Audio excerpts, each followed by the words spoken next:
টানা বর্ষায় ব্যাহত হয়েছে কৃষি পণ্যের উৎপাদন, যার প্রভাব পড়েছে বাজারে। রংপুরের নিত্যপণ্যের বাজারের খবর জানাতে সরাসরি যুক্ত হচ্ছেন সহকর্মী আশিকুর রহমান।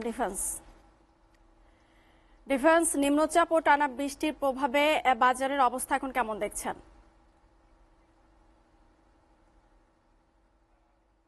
এক সপ্তাহের ব্যবধানে কিন্তু আমরা দেখেছি যে চালের দাম কিছুটা কমলেও কাঁচা বাজারের যে নিত্য প্রয়োজনীয় যে শাকসবজিগুলো রয়েছে সেগুলোর দাম কিন্তু কিছুটা বৃদ্ধি পেয়েছে। সবার আগে যদি বলতে হয় তাহলে কাঁচামরিচের কথা অবশ্যই বলতে হয়। যে কাঁচামরিচ গেল এক সপ্তাহ আগেও কিছুটা কম ছিল, 150 থেকে 160-80 টাকা কেজি ছিল, সেটি কিন্তু আজকে আমরা দেখছি যে এই 3 দিনের ব্যবধানে 240 থেকে 250 টাকা কেজি দরে বিক্রি হচ্ছে। এছাড়া আলুর দাম স্থিতিশীল অবস্থায় রয়েছে, 50 টাকা কেজি বিক্রি হচ্ছে। শাকসবজি তেমন একটি প্রভাব পড়েনি, গড়ে সকল ধরনের শাকসবজি প্রায় 40 টাকা, শুধু সজিনার দাম একটু আমরা বেশি দেখেছি। তাছাড়া যদি বলি যে পেঁয়াজের দাম, সেই পেঁয়াজের দামও কিন্তু কেজি প্রতি 10 থেকে 15 টাকা বৃদ্ধি পেয়েছে এক সপ্তাহের ব্যবধানে।